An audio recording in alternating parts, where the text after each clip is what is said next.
Mga kapatid, hindi talaga basta-basta yung mga kapigatian na daranasin natin pagdating ng ating Panginoon. Talagang sobrang puot ng Panginoon pag dumating na yung araw ng kanyang paghahatol sa atin.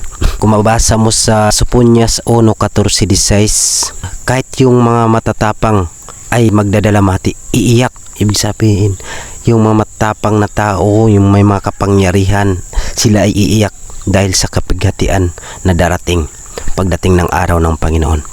Kaya mga kapatid, ano pang hinihintay natin? Bumalik na po tayo sa ating Panginoon. Maglingkod po tayo ng lubusan. Ialay po natin ating buhay para sa ating Panginoon. Kung ang iba nag-aalay para sa bayan, bakit di natin ialay yung ating buhay para sa ating Panginoon, na siya ay nagpapako sa krus dahil sa ating mga kasalanan? Kaya ngayon ang panahon mga kapatid, ang kaligtasan ay hindi mamaya, hindi bukas, hindi na ipagpabukas yung kaligtasan. Ngayon na agad. Kung gusto mo maligtas, gusto mo ng kaligtasan ngayon agad, magbabago na tayo sa ating Panginoon. Isang iglap lang pwede tayo mawala sa mundong ito. Kagaya sa mga nangyayari ngayon. Nga lang sa NAIA terminal, yung bata at yung babae doon nagtatayo-tayo lang sila. Di nila sukat akalain na mayroong sasalpok na SUV at tuluyan silang namatay. Isang kisap mata lang na hindi natin naasahan, pwede tayo mawala sa mundong ito.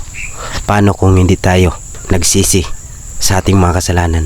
Hindi tayo naglingkod ng tapat at totoo sa harapan ng ating Panginoon. Sa palagay mo, maliligtas ka kaya? Dalawa lang pupuntahan natin. Kung di tayo naglilingkod sa ating Panginoon, mapupunta tayo sa impyerno. Kung naglilingkod tayo ng tapat at totoo sa harapan ng ating Panginoon, sinusunod natin yung kanyang kalooban, matik yan, doon tayo sa langit. Kaya ano pang hinihintay natin mga kapatid? Kahit mahirap ang buhay natin, kung may Diyos tayo, napakapayapa ng buhay natin. Yung wala tayong pera, wala tayong kayamanan, wala tayong mga ari-arian dyan, hindi kawalan yan. Ang kakatakot kung wala si Lord sa buhay niya. Kaya yun mga kapatid, ngayon ang panahon upang magbago tayo sa harapan ng ating Panginoon, kung gaano man yan o kalaki ng ating mga kasalanan. Lumapit lamang tayo at magpakumbaba, mangingi tayo ng kapatawaran sa Panginoon. Tiyak na baguhin tayo ng ating Panginoon. Tiyak na yung ating mga kasalanang ginawa ay paputiin ng Panginoon.